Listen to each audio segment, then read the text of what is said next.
لہذا جلد سے جلد سرخ سانپ کو تلاش کر کے اسے پکڑو اور ہلاک کر دو، چیختی آواز نے کہا، اور پھر ہر طرف خاموشی چھا گئی۔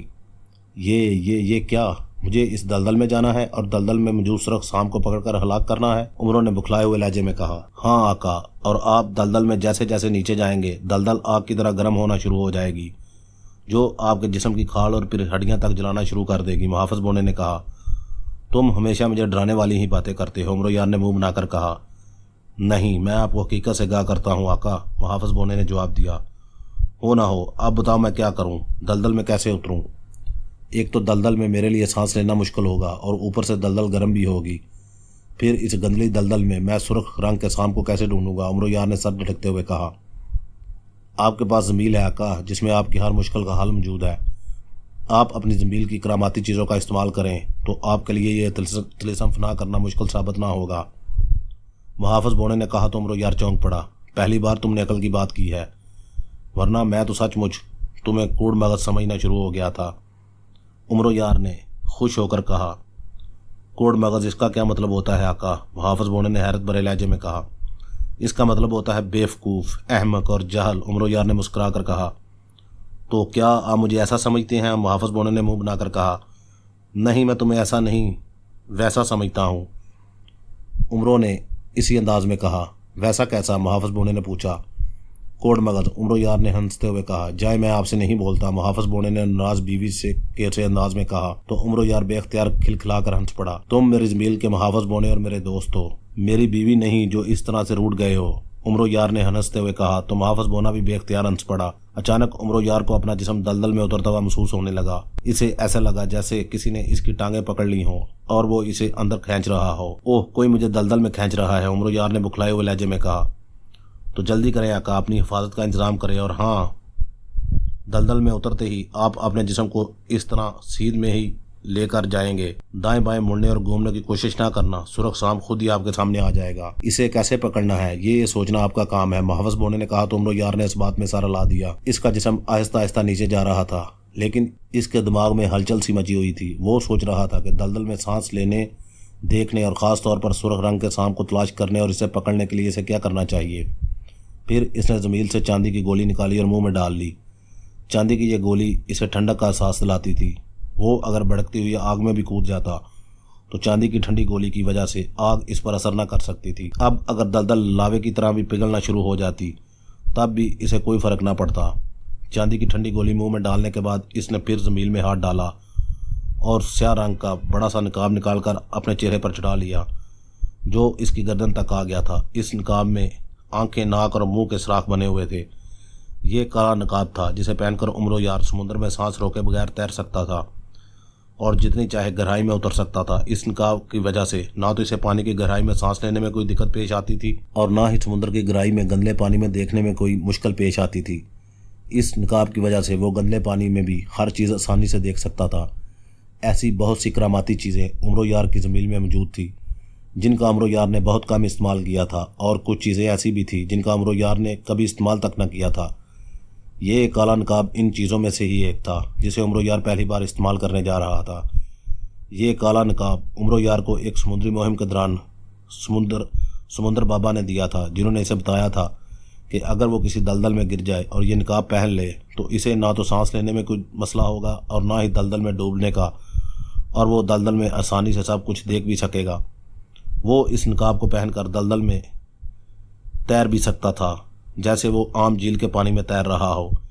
اسے اچانک اس نقاب کا خیال آ گیا تھا، اس لیے اس نے اس بار اس کالے نقاب کو ہی زمانے کا فیصلہ کر لیا تھا۔ نقاب کے ساتھ عمرو یار نے زمین سے ایک سفید شیشے والی بوتل بھی نکال کر ہاتھ میں لے لی۔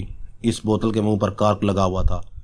دلدل اسے بدستور نیچے کھینچتی چلی جا رہی تھی، لیکن چونکہ اب اس نے کالا نقاب پہن لیا تھا اس لیے اسے کوئی فکر نہ تھی۔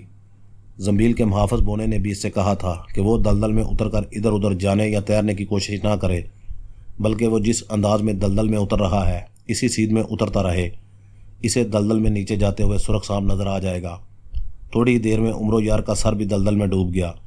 دلدل میں ڈوبتے ہی اسے سانس لینے میں واقعی کوئی مشکل پیش نہ آ رہی تھی، بلکہ نقاب پر بنی آنکھوں کے سوراخوں سے وہ دلدل میں یوں دیکھ رہا تھا جیسے وہ صاف اور شفاف پانی میں موجود ہو۔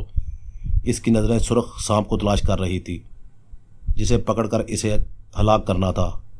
تاکہ سامری طلسمات کا یہ طلسم بھی فنا ہو سکے۔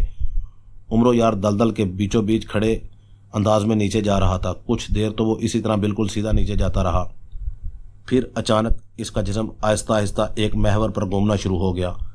اب وہ دلدل کے چاروں طرف آسانی سے دیکھ سکتا تھا۔ وہ کافی دیر تک دلدل میں اسی طرح گھومتا ہوا اترتا رہا، لیکن اسے سرخ سانپ کہیں دکھائی نہ دیا۔ تھوڑی دیر بعد اچانک عمر یار کو یوں محسوس ہوا جیسے اس کے سامنے نہایت تیزی سے سرخ رنگ کی لہر سی گزر گئی ہو۔ وہ اس سرخ لہر کو دیکھ کر چونک پڑا۔ سرخ لہر کی رفتار انتہائی تیز تھی اور وہ برق کی طرح اس کی آنکھوں کے سامنے سے گزری تھی، لیکن عمر یار نے صاف دیکھ لیا تھا کہ وہ دھاگے کی طرح پتلا لیکن لمبا سرخ رنگ کا سانپ تھا۔ سرخ سانپ کو دیکھ کر عمر یار کا دل خوشی سے جھوم اٹھا۔ اس نے فوراً ہاتھ میں پکڑی بوتل کے منہ سے کارک نکال لیا اور ایک بار پھر دلدل میں سرخ سانپ کی تلاش میں نظریں دوڑانے لگا۔ زیادہ دیر نہ گزری تھی کہ ایک بار پھر نہایت تیزی سے سرخ سانپ اس کے سامنے سے گزرا۔ عمر نے بوتل کا منہ تیزی سے سرخ سانپ کی طرف کیا، لیکن اتنی دیر میں سرخ سانپ اس کے سامنے سے غائب ہو گیا تھا۔ عمر سر گما گما کر سرخ سانپ کو تلاش کرنے لگا، لیکن سرخ سانپ اسے کہیں دکھائی نہ دیا۔ اب تک وہ دلدل کی کافی گہرائی میں پہنچ چکا تھا۔ عمر نے سر جھکا کر نیچے دیکھا تو یہ دیکھ کر اس کے چہرے پر قدرے پریشانی کے تاثرات نمودار ہو گئے کہ 8 سے 10 فٹ کے فاصلے پر دلدل کی گہرائی میں سرخ رنگ کا لاوا ابلتا ہوا دکھائی دے رہا تھا، گویا وہ دلدل کی انتہائی گہرائی میں پہنچنے ہی والا تھا۔ اور طلسم کی پرسرار آواز نے واضح طور پر کہا تھا کہ اس کے قدم دلدل کی گہرائی میں لگنے سے پہلے اسے ہر حال میں سرخ سانپ کو پکڑنا ہے۔ نیچے چونکے لاوا تھا اور اس کا رنگ بھی سرخ تھا، اس لیے اگر عمرو نیچے پہنچ جاتا تو اسے سرخ روشنی کی وجہ سے سرخ رنگ کا سانپ دکھائی نہ دے سکتا تھا۔ عمرو بے قراری کے عالم میں سرخ سانپ کی تلاش میں نظریں دوڑانے لگا، مگر بے سود۔ مسلسل اترتے ہوئے اب وہ لاوے کے بہت نزدیک پہنچ چکا تھا۔ اس سے پہلے کہ اس کے پیر لاوے پر پڑتے، اچانک عمرو نے دائیں طرف سے داغے جیسا باریک سرخ سانپ گھوم کر اپنی طرف آتے دیکھا۔ عمر یار نے فوراً بوتل کا منہ سانپ کی طرف کیا اور دل میں کہا، چل بوتل میں۔ اسی لمحے سانپ کو جھٹکا لگا اور وہ سیدھا بوتل کی جانب کھینچتا چلا آیا۔ دوسرے لمحے وہ بوتل میں تھا۔ عمر نے سرخ سانپ بوتل میں جاتے دیکھا تو اس نے فوراً بوتل کا منہ کارک سے بند کر دیا۔ کارک لگاتے ہی عمر نے زمین میں ہاتھ ڈالا اور خنجر ابراہیمی نکال لیا۔ اس نے بوتل کا کارک منہ سے پکڑا اور اسے بوتل سے ہٹا لیا، ساتھ ہی اس نے خنجر ابراہیمی بوتل کے منہ کے پاس کر دیا۔ جیسے ہی بوتل کا منہ کھلا، سرخ سانپ نے فوراً سر باہر نکالا اور بوتل سے نکل کر بھاگنے ہی لگا تک عمر یار کا خنجر حرکت میں آیا اور سرخ سانپ کا سر کٹ گیا۔ جیسے ہی سانپ کا سر کٹا، اسی لمحے سرخ دھواں سا اٹھا اور سانپ غائب ہو گیا۔ سانپ کے غائب ہونے کی دیر تھی کہ عمر یار کے پیر ہلتے ہوئے سرخ لاوے پر پڑ گئے اور عمر یار کو یوں محسوس ہوا جیسے لاوے پر پیر پڑتے ہی اس کے دونوں پیر جر رہے ہوں۔ اس کے منہ سے بے اختیار چیخ نکل گئی۔ جیسے ہی ڈانچوں نے شہنشاہ افراز صاحب کو تلواریں ماری، شہنشاہ افراز صاحب کے منہ سے بے اختیار چیخیں نکلیں۔ اس کو کچھ اور نہ سوجا، اس نے فوراً منتر پڑھا اور غائب ہو گیا۔ ڈانچوں کے پاس سے غائب ہو کر وہ دور چٹانوں کے پاس نمودار ہوا۔ اسے غائب ہوتے دیکھ کر ڈانچے چونک پڑے اور پھر اسے دوبارہ چٹان کے پاس نمودار ہوتے دیکھ کر وہ چیخنے اور تلواریں لہراتے ہوئے اس کی طرف بھاگنے لگے، لیکن شہنشاہ افراز صاحب پھر غائب ہوا اور دوسری جگہ نمودار ہو گیا۔ اسے پھر سے غائب ہوتے اور دوسری جگہ نمودار ہوتے دیکھ کر ڈانچے پھر ٹھٹکے اور پھر جس طرف شہنشاہ افراز صاحب ظاہر ہوا اس جانب دوڑنے لگے۔ جب وہ شہنشاہ افراز صاحب کے قریب پہنچے تو شہنشاہ افراز صاحب پھر سے غائب ہو گیا اور ڈانچے رک کر حیرت سے اسے چاروں طرف ڈھونڈنے لگے۔ شہنشاہ افراز صاحب کو اب جیسے لطف آنے لگا۔ وہ ایک جگہ ظاہر ہوتا اور جب ڈانچے تلواریں اور دوسرے ہتھیار لیے اس کی طرف دوڑ کر آتے تو وہ بڑے اطمینان بھرے انداز میں غائب ہو جاتا اور پھر ان سے دور دوسری جگہ نمودار ہو جاتا۔ اس طرح وہ ان ڈانچوں کو کبھی ادھر دوڑا رہا تھا اور کبھی ادھر۔ ڈانچے اسے لاگ کرنے کے لیے دوڑ دوڑ کر پاگل ہوتے جا رہے تھے۔ پھر وہ ایک جگہ رک کر شہنشاہ افراز صاحب کو غائب اور حاضر ہوتا ہوا دیکھنے لگے۔ شہنشاہ افراز صاحب کچھ دیر انہیں اسی طرح ستاتا رہا، پھر وہ اچانک 2 ڈانچوں کے قریب نمودار ہوا۔ اس نے ان ڈانچوں کے ہاتھوں کی انگلیاں دیکھیں، لیکن ان کی انگلیاں اور انگوٹھے موجود تھے۔ اسے قریب دیکھ کر ڈانچوں نے اس پر تلوار سے حملہ کرنا چاہا، لیکن اسی لمحے شہنشاہ افراز صاحب نے تلوار مار کر ایک ڈانچے کے 2 ٹکڑے کر دیے اور دوسرے ڈانچے کی گردن پر وار کر دیا۔ ڈانچے کی گردن اڑ کر دور جا گری۔ قریب چند اور مسلح ڈانچے موجود تھے۔ وہ تیزی سے شہنشاہ افراز صاحب کی طرف دوڑے، لیکن شہنشاہ افراز صاحب غائب ہو گیا۔ وہ دور دوسرے ڈانچوں کے قریب نمودار ہوا۔ ان ڈانچوں کے اس نے ہاتھوں کے انگوٹھے دیکھے اور پھر ان ڈانچوں کے حملہ کرنے سے پہلے اس نے تلوار مار کر ان کی ہڈیاں اڑائیں اور غائب ہو گیا۔ وہ بار بار ڈانچوں کے قریب نمودار ہوتا، ان کے ہاتھوں کے انگوٹھے دیکھتا اور پھر وہ ان ڈھانچوں کے حملہ کرنے سے پہلے ان پر تلوار چلاتا اور غائب ہو کر دوسری جگہ پہنچ جاتا۔ ڈھانچے اس کے پیچھے دوڑ دوڑ کر ہلکان ہوتے جا رہے تھے، لیکن شہنشاہ افراد صاحب کے چہرے پر نہ تو کوئی تھکاوٹ تھی، نہ کوئی پریشانی اور نہ کوئی خوف۔ وہ اطمینان سے ان ڈھانچوں کو فنا کرتا چلا جا رہا تھا۔ پھر وہ ایک طرف الگ کھڑے ڈھانچے کے قریب نمودار ہوا۔ اسے اچانک اپنے سامنے ظاہر ہوتے دیکھ کر ڈھانچہ چونک پڑا۔ اس کے ہاتھ میں تلوار تھی۔ شہنشاہ افراد صاحب نے اس کے ہاتھوں کی طرف دیکھا تو اس کے چہرے پر مسرت کے تاثرات پھیل گئے۔ اس ڈھانچے کے ہاتھوں کے دونوں انگوٹھے غائب تھے۔ ڈھانچہ تلوار لے کر اس کے قریب آیا۔ اس نے شہنشاہ افراد صاحب کو تلوار مارنے کی کوشش کی، لیکن شہنشاہ افراد صاحب فوراً غائب ہوا اور اس ڈھانچے کے عقب نمودار ہوا۔ اس سے پہلے کہ ڈھانچے کو یہ احساس ہوتا کہ شہنشاہ افراد صاحب اس کے عقب میں ہے، شہنشاہ افراد صاحب تیزی سے آگے بڑھا اور اس نے تلوار پوری قوت سے ڈھانچے کے عین سر پر مار دی۔ ایک دھماکہ ہوا اور دوسرے لمحے اس ڈھانچے کی کھوپڑی کے ٹکڑے بکھرتے چلے گئے۔ ڈھانچہ لہرایا اور گرنے ہی لگا تھا کہ شہنشاہ افراد صاحب کی تلوار والا ہاتھ تیزی سے چلنے لگا اور اس نے ڈھانچے کے وجود کی ہڈیوں کو تیزی سے کاٹنا شروع کر دیا۔ ڈھانچہ ٹوٹی ہڈیوں میں تبدیل ہو کر نیچے گرا ہی تھا کہ ہڈیوں میں اچانک آگ بھڑک اٹھی اور ڈھانچے کی ہڈیاں یوں جلنے لگی جیسے خشک لکڑیاں جل رہی ہوں، اور پھر دیکھتے ہی دیکھتے وہ ہڈیاں جل کر راکھ بن گئیں۔ شہنشاہ افراد صاحب نے پلٹ کر دیکھا۔ جو ڈھانچے کی طرف چیختے چلاتے دوڑے چلے آ رہے تھے وہ دوڑتے دوڑتے اچانک راکھ بن بن کر ہوا میں اڑنا شروع ہو گئے تھے، اور پھر دیکھتے ہی دیکھتے صحرا ان ڈھانچوں سے صاف ہو گیا اور اس کے ساتھ ہی ہر طرف تاریکی چھا گئی۔ شہنشاہ افراد صاحب نے اپنے حصے کے دوسرے طلسم کا دوسرا مرحلہ بھی فنا کر دیا ہے۔ اب شہنشاہ افراد صاحب کو تیسرے طلسم کے پہلے مرحلے میں بھیجا جاتا ہے۔ ایک چیختی ہوئی آواز سنائی دی اور ساتھ ہی شہنشاہ افراد صاحب کو ایک زوردار جھٹکا لگا اور وہ منہ کے بل زمین پر گرا۔ اسی لمحے وہاں روشنی ہوئی اور یہ دیکھ کر شہنشاہ افراد صاحب چونک پڑا کہ وہ صحرا کی بجائے ایک بڑی چٹان پر موجود ہے اور یہ چٹان ہوا میں معلق تھی۔ شہنشاہ افراد صاحب نے بکھلا کر نیچے دیکھا تو یہ دیکھ کر اس کا سانس اس کے سینے میں اٹک کر رہ گیا کہ چٹان ایک انتہائی گہری کھائی کے اوپر معلق تھی۔ اگر شہنشاہ افراد صاحب کا پاؤں پھسل جاتا تو وہ ہوا میں معلق اس چاند سے ہزاروں فٹ گہرائی میں جا گرتا، جس کی گہرائی لامحدود تھی۔ اس قدر اونچائی سے گر کر شہنشاہ افراد صاحب کا کیا اثر ہوتا، یہ سوچ کر ہی شہنشاہ افراد صاحب کانپ کر رہ گیا۔ اچانک شہنشاہ افراد صاحب کو وہیں پرسرار آواز سنائی دی جو اسے ہر پہلے مرحلے میں سنائی دیتی تھی۔ یہ سب کیا ہے؟ مجھے اس چٹان اگر یہ چٹان نیچے کھائی میں گر گئی تو میرا کیا حشر ہوگا؟ شہنشاہ افراد صاحب نے پریشانی کے عالم میں کہا۔ تو تمہاری ساری ہڈیوں کا سرما بن جائے گا، آواز آئی۔ اوہ، تو بتاؤ اب کیا کرنا ہے مجھے؟ شہنشاہ افراد صاحب نے پریشانی کے عالم میں کہا۔ میرے سوال کا جواب دو اور اس بھیانک موت سے خود کو بچا لو، آواز آئی۔ کون سا سوال؟ شہنشاہ افراد صاحب نے کہا۔ آسان سوال ہے، یہ بتاؤ کہ سامری جادوگر کی کتنی بیویاں تھیں اور پہلی بیوی کا نام کیا تھا؟ آواز آئی تو شہنشاہ افراد صاحب بے اختیار مسکرا دیا۔ اس کے مسکرانے کا انداز ایسا تھا جیسے اسے اس سوال کا جواب معلوم ہو اور یہ سوال واقعی اس کے لیے انتہائی آسان ہو۔ سامری جادوگر میرا دیوتا ہے، اس کے بارے میں مجھے بہت کچھ معلوم ہے۔ اس نے کبھی شادی نہیں کی، اس کی ایک بھی بیوی نہیں تھی، البتہ جس دور میں اس کی حکومت تھی اس دور میں اس کی سینکڑوں کنیزیں تھیں۔ شہنشاہ افراد صاحب نے مسکراتے ہوئے کہا۔ پہلی کنیز کا نام بتاؤ، آواز آئی تو شہنشاہ بری طرح سے اچھل پڑا۔ کیا پہلی کنیز کا نام؟ شہنشاہ افراد صاحب نے بکھلائے ہوئے لہجے میں کہا۔ ہاں جلدی بتاؤ، سامری جادوگر کی پہلی کنیز کا کیا نام تھا؟ آواز آئی۔ اب اس کا نام مدھو مکھی تھا یا کال کلوٹی، میں کیا بتاؤں؟ شہنشاہ افراد صاحب نے بڑبڑاتے ہوئے کہا۔ تم نے ٹھیک جواب دیا شہنشاہ افراد صاحب، سامری جادوگر کی پہلی کنیز کا نام کال کلوٹی ہی تھا، چیختی ہوئی آواز نے کہا تو شہنشاہ افراد صاحب بری طرح اچھل پڑا۔ اس کے چہرے پر حیرت تھی کہ اس نے تو ایسے ہی بڑبڑانے والے انداز میں دو نام لیے تھے۔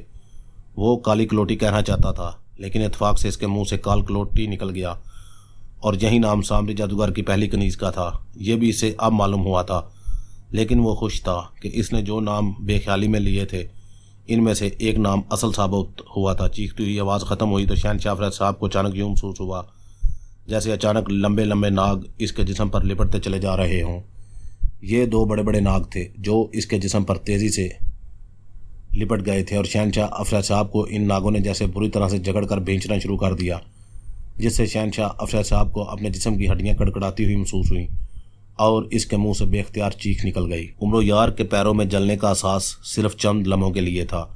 اس کے ساتھ ہی عمرو یار کو یوں محسوس ہوا جیسے اس کے پیر ٹھوس زمین سے آ لگے ہوں اور جیسے ہی اس کے پیر ٹھوس زمین پر پڑے اس نے صاف محسوس کیا جیسے وہ گہری دلدل سے نکل کر باہر کسی کھلی فضا میں آ گیا ہو، لیکن اس کی آنکھوں کے سامنے یک لخت تاریکی آ گئی۔ اس نے ہاتھ میں پکڑی ہوئی بوتل کو کارک لگا کر زمین میں رکھا اور ساتھ ہی اس نے اپنے چہرے سے کالا نقاب اتارا اور زمین میں ڈال لیا اور منہ سے چاندی کی ٹھنڈی گولی نکال کر اسے بھی زمین میں ڈال لیا۔ اب اسے فرق بخش ہوا محسوس ہو رہی تھی جو اس بات کا ثبوت تھا کہ وہ واقعی دلدل سے باہر آ چکا ہے اور کھلی فضا میں موجود ہے۔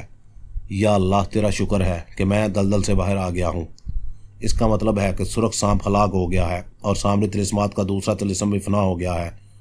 عمرو یار نے سکون کا سانس لیتے ہوئے کہا، ہاں آقا، آپ نے واقعی سامری طلسمات کا دوسرا خوفناک طلسم بھی فنا کر دیا ہے، مبارک ہو آپ کو۔ محافظ بونے کی آواز سنائی دی۔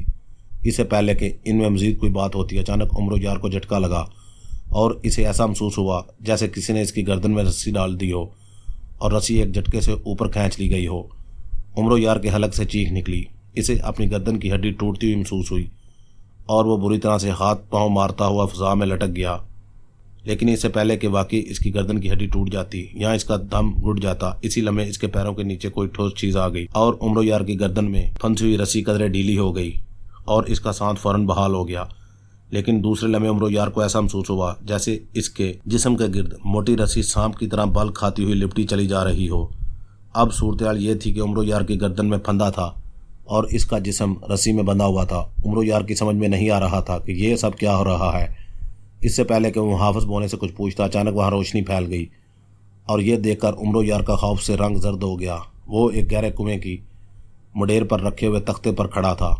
کنویں کے پاس ایک درخت تھا جس کی ڈال پر رسی لٹک رہی تھی اور اسی رسی کا پھندا اس کے گلے میں تھا۔ اگر تختہ ٹوٹ جاتا تو وہ کنویں میں گرنے کی بجائے رسی سے لٹک جاتا اور اس کی گردن کی ہڈی ایک جھٹکے سے ٹوٹ جاتی اور اسے پھانسی ہو جاتی۔ یہ سب کیا ہے؟ مجھے اس طرح پھانسی پر کیوں لٹکایا جا رہا ہے؟ عمرو یار نے محافظ بونے سے مخاطب ہو کر بکھلائے ہوئے انداز میں کہا۔ آپ گھبرائے نہیں آقا، یہ سامری طلسمات کے تیسرے طلسم کا پہلا مرحلہ ہے، محافظ بونے نے جواب دیا۔ لیکن یہ تختہ تو بہت کمزور ہے، اگر یہ تختہ ٹوٹ گیا تو میں سچ مچ پھانسی پر لٹک جاؤں گا۔ کچھ کرو، اس تختے کو ٹوٹنے سے روکو، عمرو یار نے اسی انداز میں کہا۔ اس سے پہلے کہ محافظ بونا کچھ کہتا اچانک عمرو یار کے سامنے جھماکا ہوا اور ایک سیاہ رنگ کا جادو پتلا نمودار ہوا۔ عمرو یار، تم سامری طلسمات کے دوسرے طلسم کو فنا کر کے تیسرے طلسم کے پہلے مرحلے میں پہنچ چکے ہو۔ یہاں تم سے ایک سوال کیا جا رہا ہے، تمہیں اس سوال کا جواب دینا ہے۔ تمہارا صحیح جواب تمہیں تختہ دار پر لٹکنے سے بچا سکتا ہے۔ جادو پتلے نے انتہائی تیز اور گرجدار آواز میں عمرو یار سے مخاطب ہو کر کہا، ٹھیک ہے، مجھ سے سوال کرو لیکن آسان سا، میں مشکل سوال کا جواب نہیں دے سکتا، عمرو یار نے منمناتے ہوئے کہا۔ عمرو یار، تم سے سوال کیا جاتا ہے، ناریل کے درخت کی سب سے اونچی شاخ پر ایک آم لٹک رہا ہے۔ آم دیکھ کر گلہری اور بندر کے منہ میں پانی آ جاتا ہے، وہ تیزی سے درخت پر چڑھتے ہیں۔ اب بتاؤ کہ ناریل کے درخت کی سب سے اونچی شاخ پر موجود آم تک گلہری پہلے پہنچے گی یا بندر؟ صحیح جواب دینا ورنہ تختہ ٹوٹ جائے گا اور تم پھانسی پر لٹک جاؤ گے، جادو پتلے نے چیختے ہوئے کہا۔ اس کا سوال سن کر عمرو یار چکرا کر رہ گیا۔ اس کے ذہن میں بندر اور گلہری گڈمڈ ہونے لگے۔ دونوں ہی تیز رفتار ہیں اور تیز رفتاری میں اپنی مثال آپ ہیں، اور درختوں پر چڑھنا گلہری کے لیے مشکل ہو سکتا ہے اور نہ بندر کے لیے۔ اب میں کیا جواب دوں؟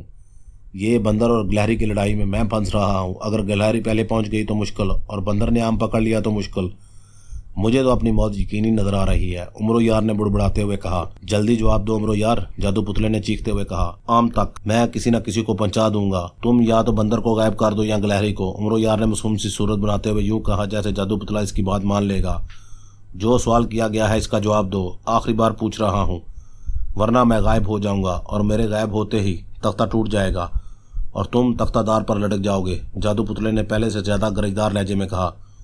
بڑے بدتمیز ہو جادو پتلے، تمہیں حاضر اور غائب ہونے کا سوا کچھ نہیں آتا، غائب ہونے کی دھمکی نہ دو۔ میں تو یہ سوچ کر پاگل ہو رہا ہوں کہ ناریل کے درخت پر آم کیسے اگے گا؟